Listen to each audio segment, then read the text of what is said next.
आज की अमृत कथा है रामायण से जुड़े गुप्त रहस्य।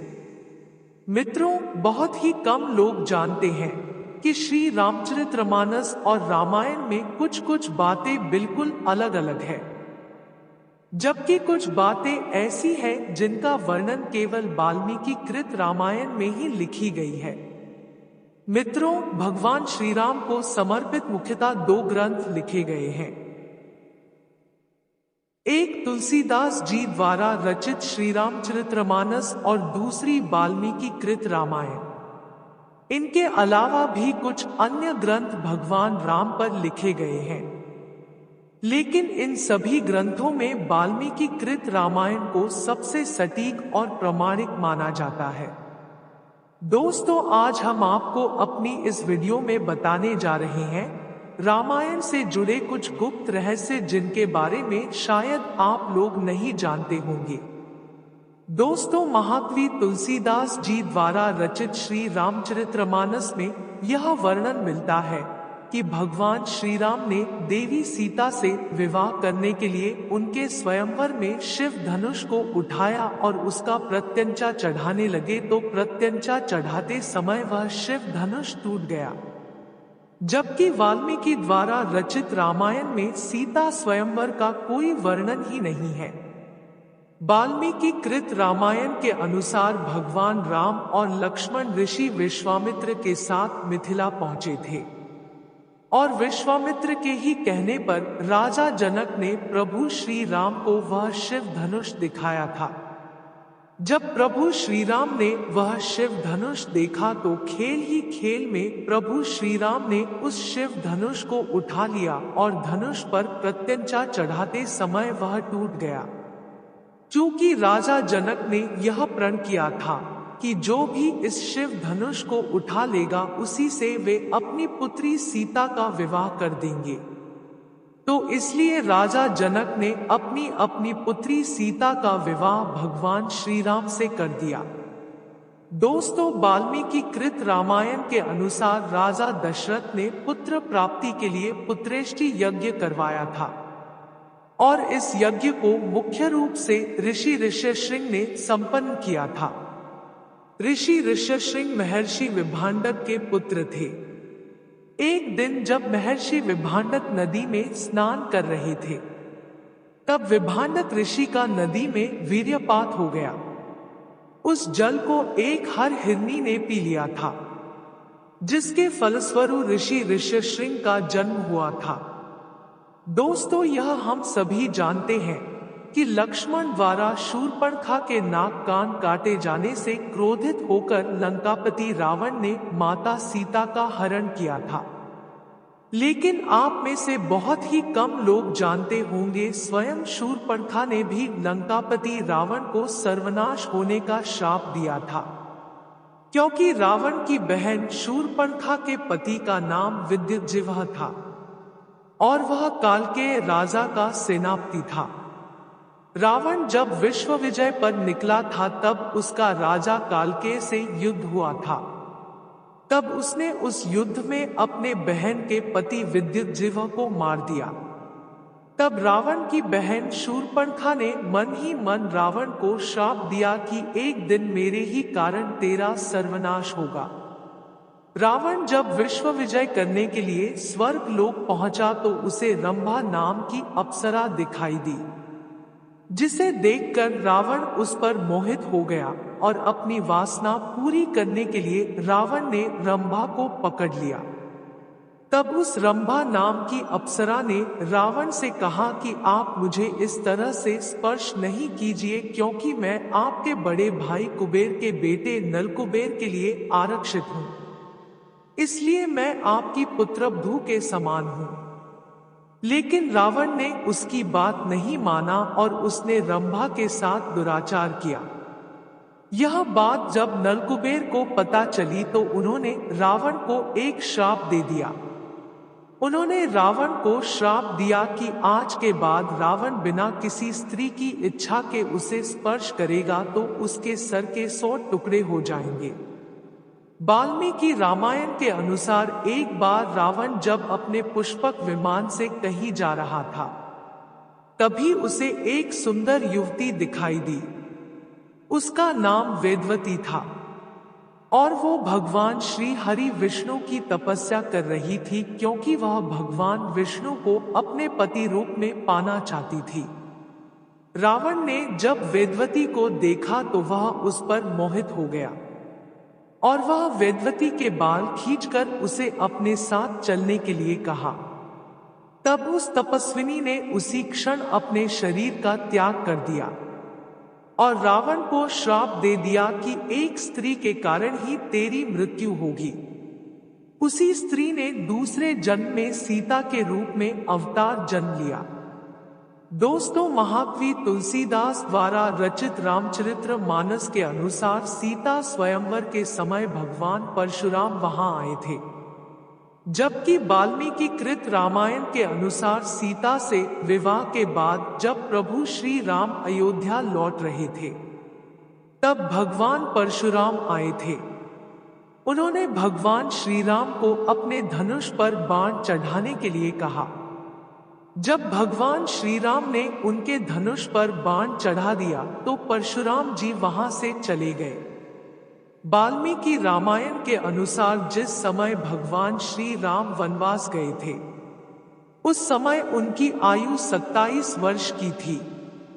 भगवान राम के पिता राजा दशरथ श्री राम को वनवास नहीं भेजना चाहते थे, लेकिन वे अपनी पत्नी के आगे वचनबद्ध थे। प्रभु श्री राम के पिता राजा दशरथ को जब भगवान श्री राम को वनवास जाने से रोकने की कोई उपाय नहीं सूझा, तो उन्होंने श्री राम से यह भी कह दिया कि तुम मुझे बंदी बनाकर स्वयं अयोध्या का राजा बन जाओ। श्री राम के भाई भरत को अपने पिता राजा दशरथ की मृत्यु का आभास पहले ही एक सपने के माध्यम से हो गया था। स्वप्न में भारत ने अपने पिता राजा दशरथ को काले वस्त्र पहने हुए देखा था और उनके ऊपर पीले रंग की स्त्रियां प्रहार कर रही थी। भरत के सपने में राजा दशरथ लाल रंग के फूलों की माला पहने और लाल चंदन लगाए गधे जूते हुए रथ पर बैठकर तेजी से दक्षिण यम की दिशा की ओर जा रहे थे। रघुवंश में एक समय अनन्य नाम के एक परम प्रतापी राजा हुए थे।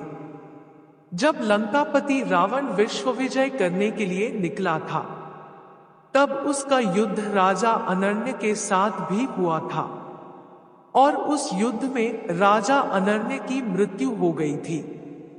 लेकिन मरने से पहले राजा अनन्य ने लंकापति रावण को श्राप दिया कि मेरे ही वंश में उत्पन्न एक युवक तेरी मृत्यु का कारण बनेगा। मित्रों, हमारे हिंदू धर्म के अनुसार 33 करोड़ देवी देवताओं की मान्यता है, जबकि वाल्मीकि द्वारा लिखी गई रामायण के अरण्यकांड के 14वें सर्ग के 14वें श्लोक में सिर्फ 33 देवता ही बताए गए हैं। रामायण के श्लोक के अनुसार वह है 12 आदित्य, 8 वसु, 11 रुद्र और 2 अश्विनी कुमार। यह ही कुल 33 देवता है। रावण जब विश्व विजय पर निकला था तो वह यमलोक भी जा पहुंचा था। वहां पर यमराज और रावण के बीच भयंकर युद्ध हुआ था और युद्ध के दौरान जब यमराज ने रावण के प्राण लेने के लिए कालदंड का प्रयोग करना चाहा, तो ब्रह्मा जी ने वहां आकर उन्हें ऐसा करने से रोक दिया, क्योंकि रावण का किसी भी देवता के द्वारा वध संभव नहीं था। लंकापति रावण जब देवी सीता का हरण कर रहा था, उसी समय जटायु नामक गिद्ध ने रावण को रोकने का बहुत प्रयास किया था। वाल्मीकि रामायण के अनुसार जटायु के पिता का नाम अरुण था। यह अरुण ही भगवान सूर्यदेव के रथ के सारथी है। जिस रात रावण सीता का हरण करके लंका के अशोक वाटिका में लेकर गया, उसी रात ब्रह्मा जी के कहने पर देवराज इंद्र सीता जी के लिए एक विशेष प्रकार की खीर लेकर आए। पहले देवराज इंद्र ने अशोक वाटिका की सारे पहरेदारों को सुला दिया और उसके बाद सीता जी को वह खीर अर्पित की। उस खीर को खाने के बाद सीता जी की भूख प्यास शांत हो गई। जब राम और लक्ष्मण सीता जी की खोज वन में कर रहे थे, उस समय कबंध नामक राक्षस का वध राम लक्ष्मण ने किया था।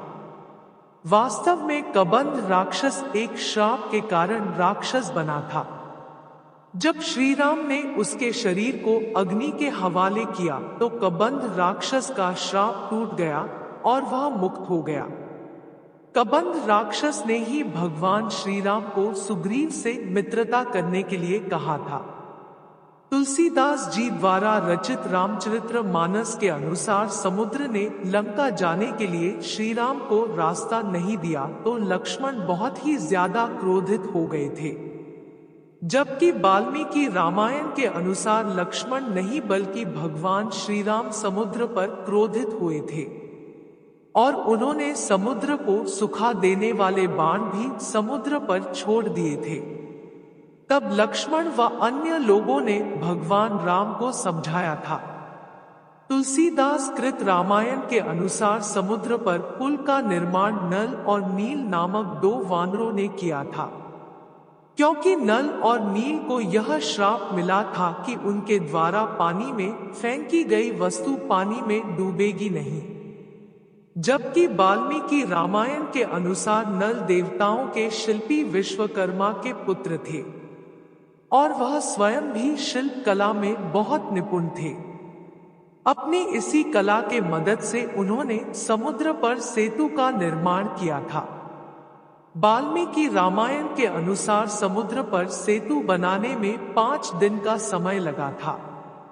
पहले दिन वानरों ने 14 योजन, दूसरे दिन 20 योजन, तीसरे दिन 21 योजन, चौथे दिन 22 योजन और 5वें दिन 23 योजन पुल का निर्माण किया था। इस तरह कुल 100 योजन लंबाई वाला सेतु समुद्र पर बनाया गया था। वह सेतु 10 योजन चौड़ा था। 1 योजन लगभग 13 से 16 किमी होता है। एक बार रावण जब भगवान शिव से मिलने कैलाश गया था तो वहां उसने नंदी जी को देखकर उनके स्वरूप की हंसी उड़ाई थी। रावण ने नंदी को बंदर के मुख वाला कहा था। तब नंदी जी ने रावण को श्राप दिया कि एक दिन बंदरों के कारण ही तेरा सर्वनाश होगा। वाल्मीकि रामायण के अनुसार जब रावण ने भगवान शिव को प्रसन्न करने के लिए कैलाश पर्वत को ऊपर उठा लिया था, यह देखकर माता पार्वती रावण पर क्रोधित हो गई और उन्होंने रावण को श्राप दे दिया कि तेरी मृत्यु एक दिन किसी स्त्री के कारण ही होगी।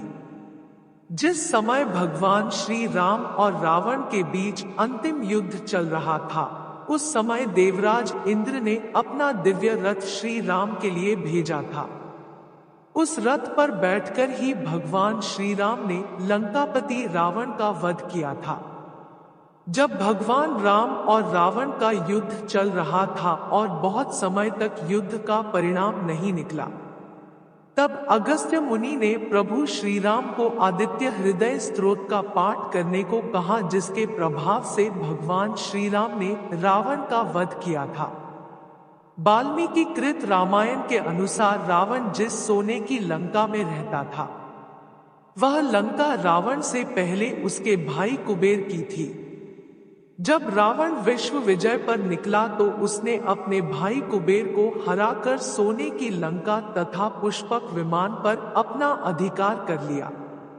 रावण का पुत्र मेघनाद का युद्ध एक बार इंद्रदेव से हुआ था और मेघनाद ने युद्ध में इंद्र को बंदी बना लिया था। तो ब्रह्मा जी ने मेघनाद से देवराज इंद्र को छोड़ने को कहा। इंद्र पर विजय प्राप्त करने के कारण ही मेघनाद इंद्रजीत के नाम से विख्यात हुआ। जय श्री राम। अगर वीडियो पसंद आई तो हमारे चैनल को सब्सक्राइब करें।